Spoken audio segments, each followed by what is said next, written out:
Kirk Cousins' revenge? The new nightmare? Not so much. 42-21, Vikings cook 'em. Welcome to the Locked On Vikings podcast.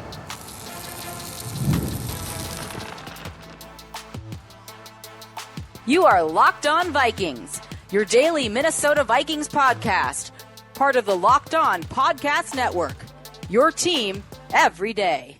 Hello, everybody, and welcome to the Locked On Vikings podcast, where we're always trying to learn something new. It's part of the Locked On Podcast Network, your team every day. Thank you so much for making Locked On Vikings your first listen of the day, every single day. I appreciate y'all so very much. Today's episode is brought to you by Prize Picks. Go to prizepicks.com/LockedOnNFL and use code LockedOnNFL, all lowercase, to win $50 instantly when you play $5. Today, of course, we are recapping the Vikings' 42-21 beatdown. Eventually, it was a beatdown of Kirk Cousins' Atlanta Falcons. The welcome was not warm, and it did not warm up from there as the Vikings sent blitz after blitz after blitz, and eventually the Falcons just kind of broke down on both sides of the ball. So I usually will talk about the kind of moments of the game that I think the kind of the single play or two that like defines what this game is, what this game was. And for me, the moments of the game, there's two I want to pick. There's the one that sort of is the turning point. I think the game where this game went from a knock 'em down, drag it out, kind of tough fight into, oh, okay, the Vikings are just killing them. And that's the kickoff fumble. The Vikings have a touchdown drive, and then on the ensuing kickoff, Brian Asamoah forces a fumble, CJ Ham all over it, and then the Vikings get the ball at the 30 and they score again. And it suddenly, that was a tie game when all that happened. So it went from tie game to up 14 in the blink of an eye, and then suddenly the game was just over. And it only got worse from there, and you could kind of just tell that the energy of the stadium started to get really just electric. And there's this emotional stuff in this game. If you watch just on TV, you might have missed it. If you were at the game, you know what I'm talking about. But the broadcast didn't really make a lot out of it, but there was this sort of this like legitimizing moment where, you know, the question about the Vikings, are they real? Are they frauds? What's the deal? You know, when's Darnold gonna pump? Gosh, look, old habits. When's Darnold gonna pumpkin? You know, when's it all gonna come? When's the other shoe gonna drop? All this stuff. And the end of this game, because it was no stress, because it ended in an explosive and fun way, became a bit of a coronation. And it became like the confirmation of Sam Darnold as our guy. You had crazy stats put up, I'll get to them in a second, by Jordan Addison and Justin Jefferson, and they represent the lion's share of Darnold's day, which is 347 yards, 5 touchdowns, 4th straight game without a pick, almost a perfect passer rating. I love the way Kevin O'Connell put it in the locker room after the game. If people don't understand, I don't know what to tell you. And there's this emotional moment. He gets Sam Darnold's face on the Jumbotron with his stats. He's whipping his towel and he's yelling, and he's you know, riling the crowd up. Crowd's going crazy. Broadcast has no idea what's going on. This happens while the refs are discussing a penalty that will be like a penalty on the Vikings, going, why is the crowd cheering that? But they're cheering something totally else.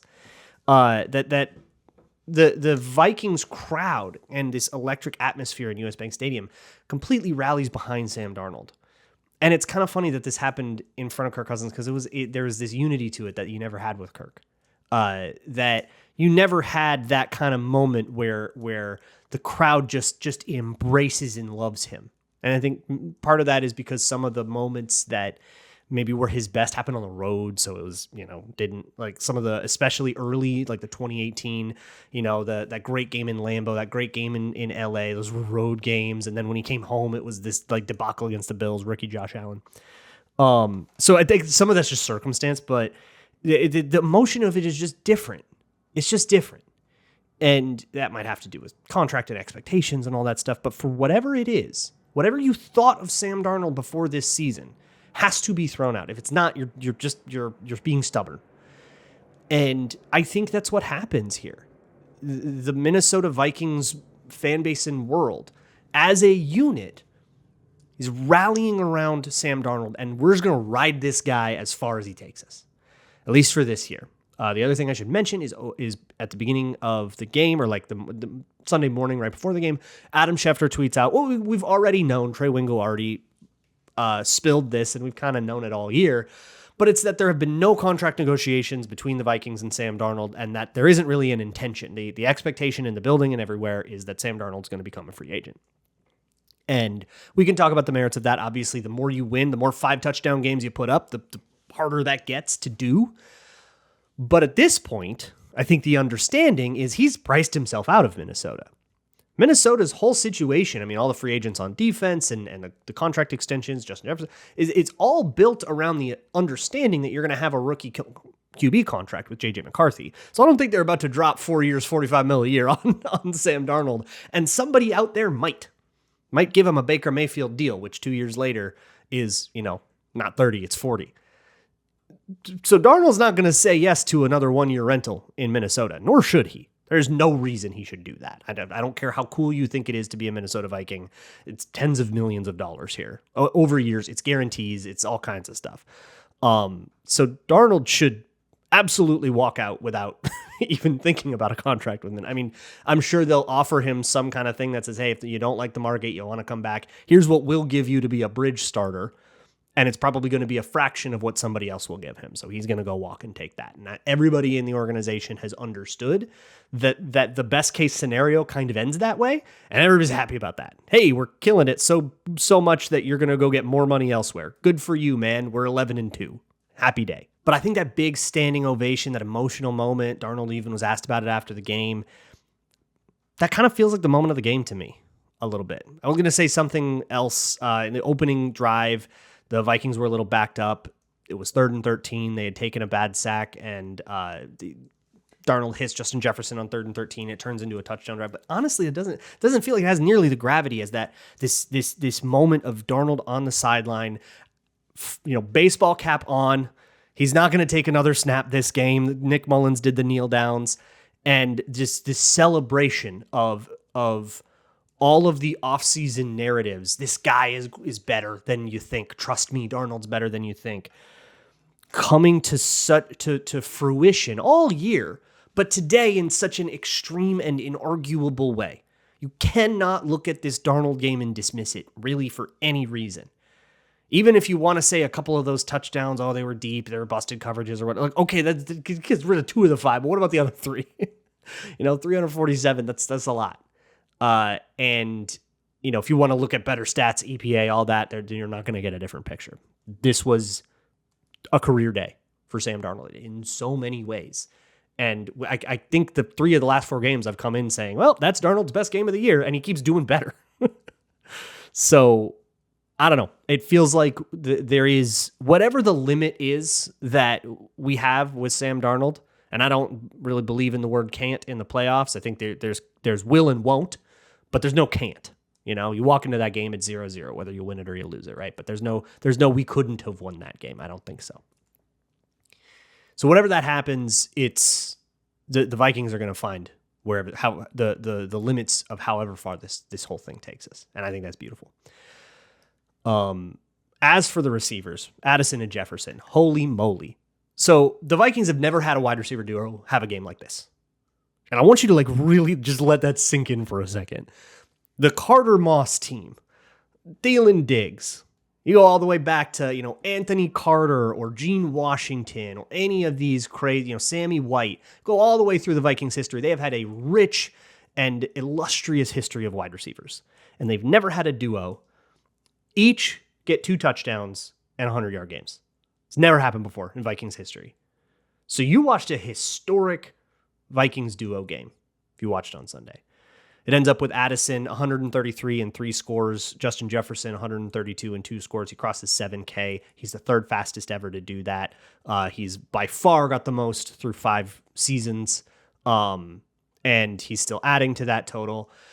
Addison was asked after the game what happened, how did this come to be? After some coaxing, Kevin Seifert was kind of trying to get him to say something substantive. And he finally said, they were in single high. That post safety would either shade toward Addison or Jefferson. They put the 2 of them on the other side of the field and just threw whichever way the safety didn't go. And that ended up in a whole bunch of explosives, one-on-ones. And the Falcons, I think, overestimated their ability to cover these guys one-on-one. I don't think they zoned off enough. And then Addison joked, yeah, we're probably going to see more too high later, which is probably very true.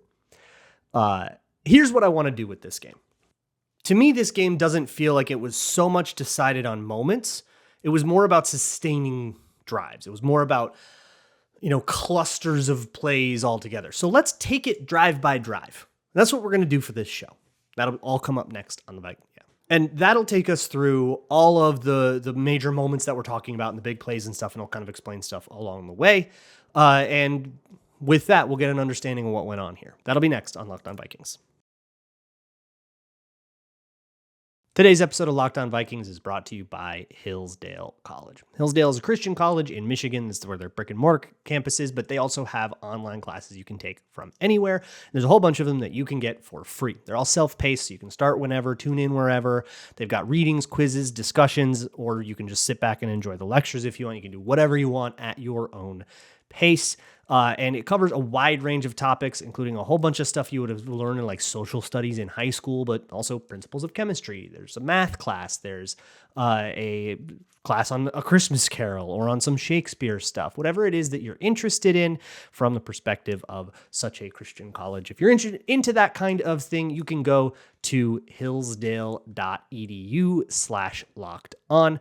Once again, that's hillsdale.edu/lockedon to enroll. There's no cost and it's easy to get started. It's hillsdale.edu/lockedon to register. Today's episode is also brought to you by Prize Picks, the best place to play daily fantasy football. And right now, Prize Picks is going all out for the holiday season. You can win up to 200 times your money on Prize Picks. And yes, that is a higher number than we have been saying before. Plus, it's Pixmas. So this holiday season, they're giving away $30+ million in rewards using Pixmas and offering 2 free picks in December. When your picks hit, Prize Picks makes it super easy to cash out. You can get your money in as fast as 15 minutes. So, for example, whatever you do, say you think Travis Kelce will get more than 70 receiving yards or something like that, or you see maybe Justin Jefferson will get more than 254 receiving yards because that's the way he rolls nowadays. You can also add Patrick Mahomes to get over half of a passing yard. It's a freebie and it ups your payouts. So put that into your lineup and it's going to work out better for you. Download the Prize Picks app today and use code LOCKEDONNFL to get $50 instantly after your first $5 lineup. That's $50 instantly when you play $5. Prize Picks, run your game. Thank you so much for making Locked On Vikings your first listen of the day. When you're done here, if you have any curiosity about Dallas Turner, you can find a video for free that you can watch at patreon.com/LukeBraunNFL. 40-minute breakdown on him, as well as some other stuff coming up on the Patreon page about this game that you can get if you want to join for less than $4 a month. Moving on. So I want to kind of take this drive by drive because, to be honest, the Vikings don't make sense on a given play. And this game, this 42-21 victory, I think was such of like proof of concept of that idea. On a given play, the Vikings will go, cover 0 and blitz like crazy on 2nd and 6. That doesn't make sense. That's not conventional. There's a bunch of reasons that doesn't make sense. It's kind of overly aggressive. It's too easy to beat. You can get beat in the run game, and there's all these risks that are into it. But the reward is you can get all kinds of disruptions. They'll throw an interception. You can get a sack. You can get all kinds of things to happen. And I think on the other side too, I get really frustrated, and I probably will continue to be when Kevin O'Connell forgets to run the ball. He had an 11-play drive with 1 run play in it. And he has had, first down, second down, third down, incomplete punt sequences like twice a game all year. I think there is an efficiency, and I'm going to continue to bring up the inefficiency of that. However, the reward of, risking a 3 and out is that sometimes you get a bomb touchdown to Jordan Addison. Sometimes you get a chunk that converts a 3rd and 26 and totally breaks the defense's back. And the wager that the Vikings have made is that all of that is worth it over the course of a game. So yeah, on 2nd and 10 after an incomplete pass, taking a shot play isn't necessarily a thing that makes sense. But if you do that over time, they have sort of proven that it's working. And so as much as I can critique that, I think there's meat on the bone. I think they could be even better if they were a little more balanced. It's hard to argue with the result that they've now won 6 in a row here after winning 5 in a row to start the season. So let's do this by drive instead of by play. And if you want to start off with the opening drive of the Atlanta Falcons, it was kind of concerning. They just knifed through the Vikings defense. They drove all the way down the field. You're sitting there going, all right, Kirk Cousins is spiraling. How's this going to look? And it looks sharp, including a cover 0 blitz beater, little just sort of a seam, I'll call it, route, just or maybe a little mini through or something, if you want to call it that, to Darnell Mooney. He gets Shaq Griffin is an outside leverage. This thing is thrown to the inside. Shaq Griffin's basically screwed. The blitz needs to get home. There's 7 people in this blitz, and Shaq Griffin is man covering with no help. He's screwed. There's nothing he can do. And the blitz doesn't get home in time. Cousins gets the ball off, and it's a big first down for the Falcons. And that kind of stuff would happen all day, leading to the Falcons getting all the way into a 1st and goal on the 6, a zone run to Tyler Algier, and he basically walks in. It's 7-0 right off the bat, and you're going, oh boy. Right, that was not good. But hey, adjustments will happen. The defense is definitely, gets better as the game goes on. It has been all year. Okay, we're not going to freak out too much about it, right? Follow that up with a punt, and then the Falcons are driving again. Things look very bad, right? You went score, pretty quick punt. Falcons are driving down to go up 14-0 right off the bat. Like, what's happening here? But the defense steals. In large part, they get a 2nd and 5 situation, and Blake Cashman blitz hits Cousins and incomplete, and then blitz hits Cousins and I believe a sack, or was it might have just been another incomplete pass. Either way, no, just another incomplete pass. The first one is this really important moment. Dallas Turner totally blasts by the tight end, and the tight end I think was messing up, and gets a hit on Cousins, and then that makes the pass go right into Blake Cashman's hands, and he knocks it down. And then the second one, Cashman, as the blitzer, just gets his hands up, the pass goes right into his belly. If he were trying to catch it, he probably could have gone the other way with it. And then the Falcons will end up punting. And that sort of wrests control of the game. 2 plays later, the Vikings are in the end zone. This is what I'm talking about. Yeah, shot play. But then you hit one and it kind of makes up for all the other times you didn't. This is Darnold hitting Addison. He's hit as he throws. Dalton Reisner takes an L up front. He's right in Darnold's lap. Darnold gets his arm hit as he throws, and the ball wobbles and falls way underneath. Jordan Addison is deep, one-on-one against Mike Hughes, of all people. Hughes doesn't find the ball. Jordan Addison does. He comes back to it. And not only does he catch it, he walks into the end zone because they were single high. They didn't have any other lines of defense that deep. So a mistake is caught, and Addison can just waltz right in. Touchdown, Vikings. We're back to 7-7. And from here up until like the beginning of the 4th quarter, this game was a back and forth affair. It was, they traded punts a little bit. There was one right coming off of that touchdown. A few plays later, the Falcons are again driving. It's like, they first down conversion, another run play that gets like 12 yards. It's like 1st and 10, 1st and 10, 1st and 10, 1st and 10. Like you're just knifing through the Vikings in a way that you might be kind of concerned with for how the game ended. But then Cousins just throws a horrible interception. And boy, haven't we seen a million of these, right? Like we have seen the oh my God, how did he think that was going to happen? To try to get into Cousins' head about it, he thought that Metellus was maybe going to work to the flat because he saw the zone that they were working looked very cover 2-ish, and it looked like Metellus was going to go to or it might have been 3, but whatever. Metellus looked like he had a flat responsibility and thought that he was just going to sail right past the guy, and Cousins was trying to throw with anticipation, but there was no actual route there for Metellus to look at, so he could just react to the ball and just park himself right in front of, I think it was Drake London, and get the interception. So Metellus gets it. They go do the white chicks dance in the end zone as a celebration. Fantastic stuff. Google it if you didn't see it, because you probably have to. And then the Vikings have wrested all momentum.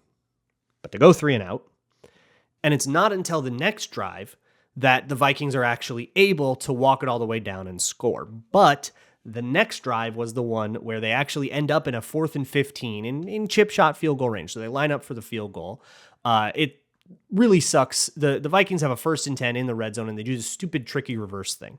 And this is my, like, please, Kevin O'Connell, just be normal, right? They run zone, they're gashing them. They run their staple pass plays, they're gashing them. Even their staple shot plays, they're hitting them, right? They're hitting all their normal stuff. And then we go, like, reverse flea flicker, throwback screen, this, like, crazy over-engineered nonsense that goes for a loss of 5, and then 2 incomplete passes, and suddenly we're kicking. It's just a perfect way to stall a drive. You might as well get a holding penalty.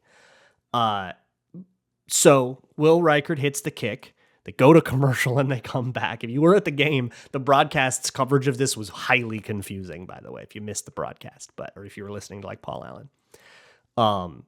But they come back and they say, actually holding defense. It was a really ticky-tack call. But that's first down, automatic first down, Vikings ball again. And 2 plays later, the Vikings are back in the end zone to a dart to Justin Jefferson, and Jefferson scores for the first time in 2 months, breaking a big long drought, 14-7. That leads us to a 2-minute drive. That's like right at the start of the 2-minute warning. So that leaves us to a 2-minute drive, and the Falcons drive it all the way down again. And this is like your classic Vikings 2-minute defense meltdown. We've seen these all year. It's a huge problem. It's something they have to get fixed before the playoffs. You have to tune this up and find a way. Because the Falcons have a 1st and 20 on a holding penalty, and they convert it in 2 plays. Then they have a 1st and 20 on a holding penalty. They convert it in 3 plays, including a bomb downfield over Shaq Griffin, who gets totally cooked, I think, by Darnell Mooney. And it leads them to a 1st and goal on the 9. But the defense steals. Because of the clock, the Falcons are a little bit more willing to pass the ball. I think in a neutral situation, they were running the ball so well on the Vikings. This was a very bad run defense game for the Vikings. And I haven't really been able to say that so far this year. But a 3rd and 2 Cousins pass, batted at the line, and then they kick a chip shot. So we're 14-10 after all of that. And it feels very back and forth. It feels like the Vikings really don't have a handle on this one quite yet, especially not defensively, and that we're going to be in for a dogfight. But we knew that, right? We all went in going, this is going to be a 1-score game. It's Kirk Cousins and the Vikings. It's so much 1-score energy. We knew we were going to be in for some kind of dogfight, and the Falcons are no slouch of a team, okay? I know they're 6-7 and they're spiraling right now, but they have played good football this year, and they did a lot of things really well in this game until the 4th quarter. But we'll get to that next. This episode of Locked On Vikings is brought to you by FanDuel, America's #1 sportsbook. Right now, new customers can bet $5 and get $150 in bonus bets if you win.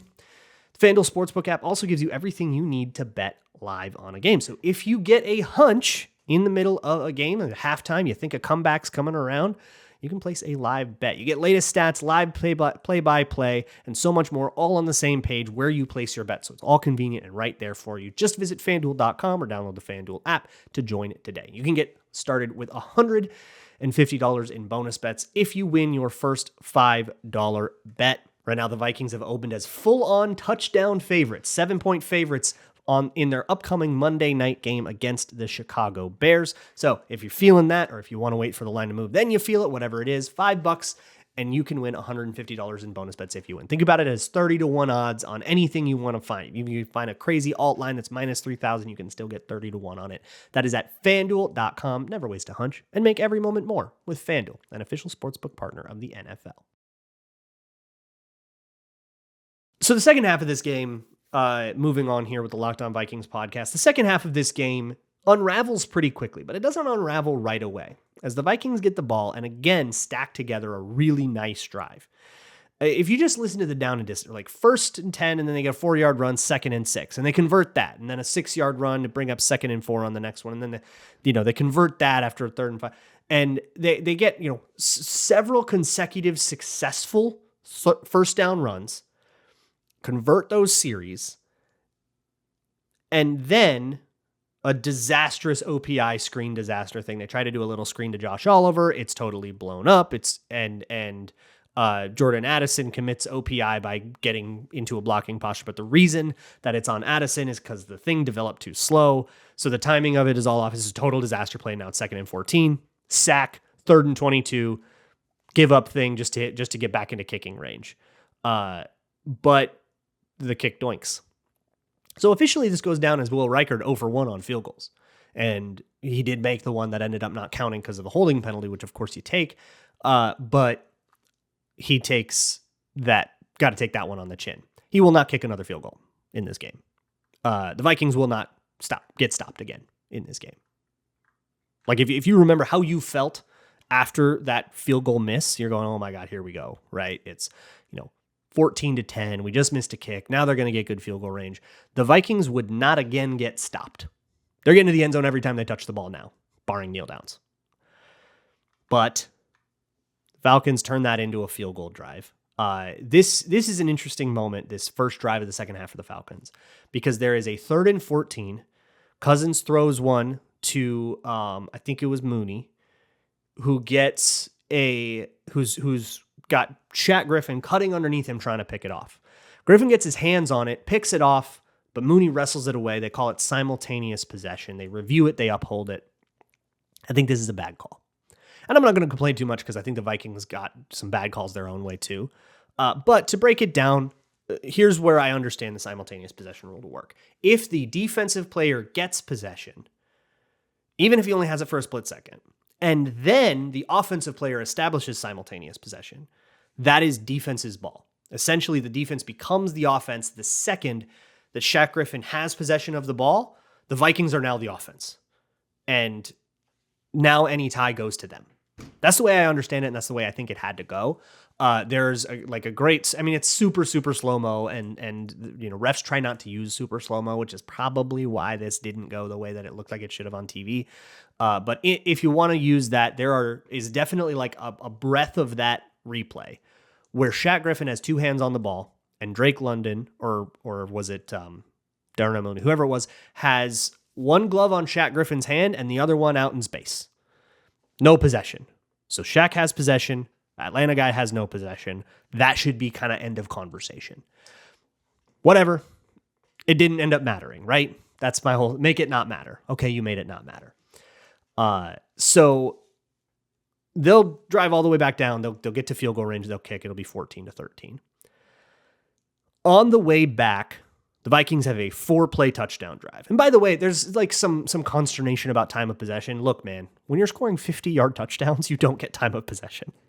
You got to understand that time of possession is not a measurement of how well you're holding on to the ball. You don't want it, you want the 50-yard touchdown. You don't want the kind of drive that is way harder to sustain and more prone to failure than the one where, oh, whoops, we just scored instantly. That's better. That's more efficient. But Darnold beats a blitz. It's the play of his season. Oh my God. He gets blitzed. There's pressure immediately. There's total breakdown up front. The O-line had a terrible day, especially the interior, but Brian O'Neill gives up a nasty sack in this one too. Darnold running around, going crazy, and he makes this is a Mahomes play, clean and simple. You see 15 in red, make that play, you're not batting an eye. And he just launches one downfield. D. Alford has a total disaster moment where he's running with Justin Jefferson, trying to essentially bracket it horizontally with the safety. D. Alford is number 20. He's the corner on the Falcons. He's trying to bracket it with safety. So he's trying to keep those guys in the middle and just pinch and vice them. And the ball goes, and for some reason, Alford, I think he thinks that this is going to break off and become a corner route. So he turns his head over the other side and starts working that way. Realizes he's wrong, tries to turn his head and work back the other way to try to drift back into this ball, gets crossed up with himself and falls. So he's just out in outer space, turf monstered. And by the time Justin Jefferson has the ball, he's face in ground. This creates very funny screenshots. But it's another one where Justin Jefferson just kind of walks in. So this is twice now that the Vikings just tested the Falcons deep, and the Falcons corner lost tracking of the ball. I don't know if that's as lucky as some people want to make it out to be. I think that's the Falcons making a bad play. It's more the Falcons being bad than the Vikings being good. But that is skillful, right? It's not like a tip or something like that. It's not getting a touchdown because, say, the back judge ran into your safety. Not that kind of lucky play. But 21-13. The Falcons respond with their best drive of the day, where they just knife through. It's a 5-play drive, length of the field, chunk, mostly on the ground, but there's also a little screen. We're just getting juked to hell. And they score and get the 2-point conversion on both of them are the exact same zone run. Zone run touchdown on a 1st and 10, and zone run 2-point conversion, 21-21 were knotted up. And that brings us to the sequence I started this episode with, where the Vikings have an 8-play touchdown drive. The Falcons kick off, or take the opening kickoff. Reichard puts it beautifully right at the 1, which is, I think, right where you want it on the 1 on the goal line. You want to force as long a return as possible. I think that's becoming the meta of this new dynamic kickoff. So puts it right on the 1, forces a return. Brian Asamoah gets his hand on it, strips it. CJ Ham recovers, Vikings ball. Takes them 8 plays to get in from the 30. They could struggle a little bit, but they do get it in. And there's some weird Wildcat stuff again, oh my God, be normal. And then on one of their staple pass concepts, Jordan Addison scores his 3rd touchdown of the game. Congratulations to Pete Bursich, by the way. He did a bold prediction on Friday's show and he hit it. He said Addison 2 touchdowns. He actually got 3. Technically, that makes him wrong, but I don't do exact numbers. And he said that he wants to come back on the show. So we'll see if we can get that together. That's very exciting to me, though. But we'll see if we can put together something a little more real as a punishment for that. But that puts the Vikings up 35-21. And in a sequence of 10 real-time minutes, the Vikings have put this game away. It's now the 4th quarter. It's over. Falcons get one more attempt at a drive. They do move the ball a little bit, but now the Vikings are in situational. Just make it. There's 6 minutes left. You're kind of just get them tackled in bounds and keep the clock moving kind of mode. But Cousins finds Kyle Pitts on a blitz and just sails one. It's just bad. It's bad throw. Lands right in Byron Murphy's range. It has to make a really good one-handed catch to do it. But it ends up as that same safety thing. That same ball comes out, that momentum carries you in. So if you catch the ball on the 2, which is where Byron Murphy is ruled to have gotten possession, and then your momentum carries you into the end zone, they give you the ball at the 2. So Murphy runs around a little bit and then kneels thinking it's going to be a touchback, but it comes out to the 2. So how about a 7-play, 98-yard drive? There's, I think there's a face mask in there. There's a false start and some. So they actually line up a few more times than that. But as in terms of plays, that counts. 7-play, 98-yard drive. That's mostly on the ground. And so this is kind of my rebuttal to the passing game has worked. They were very successful when they pass. Well, they're successful when they run too, and balance is probably going to be worth it to keep these things. The Vikings had a lot of success on a lot of these drives because they were working with 2nd and 4s and 2nd and 5s and running on 1st down to get there. And they were just having that kind of day. Now, if you're having the kind of day where you're getting 2nd and 9s when you do that, right? This is, Zimmer maybe committed too much the other way back in the day, or whoever Zimmer OC was that year, but they just gashed him on this drive. And this was the moment that you just looked at it and you go, my God, the Falcons have broken down. It's just over. It is no longer a comeback effort. The Falcons want to go home. And I think the only other team I've seen do that in recent memory is previous Bears teams, Nagy Bears teams would do that, where they just at a certain point, they just wanted to get out of there. Even the Texans, they played with fire when they were just down 34-0. They didn't want to get shut out. They played with some fire down the stretch, and the Falcons just kind of lost it. And I think, again, proof of concept, right? That is the Vikings breaking the spirit of a team and going into a game against a team that at the start of the day was in playoff position and is out of playoff position because of this game. So I don't know if you want to call that a playoff team or not, but when they started, it was. And, or a 500 team, right? To be more good faith about it. A 500-ish team. Kirk Cousins 500 team. What else is new? But to go into a game against that at home and to just break them. They fought you good for 3 quarters. They do some things well. They all get paid too, right? Bijan Robinson's a good player. They had a good run game going. They figured some things out. Drake London's good. I like Darnell Mooney for them. They have some things that are going okay, and Cousins is no slouch. Okay, even though he's spiraling and he hasn't thrown a touchdown in 4 weeks or whatever, we know as much as anybody that even in his worst moments, Cousins still can make a few throws, right? So that's all to be expected. But what's not to be expected to me is just a total domination in a quarter putting up 21 unanswered and going home with a coronation. And, the end of the game being defined not by what's going on the field, but by what's happening with Sam Darnold on the sideline. That's not the normal part. That's the part that's special. This team is special.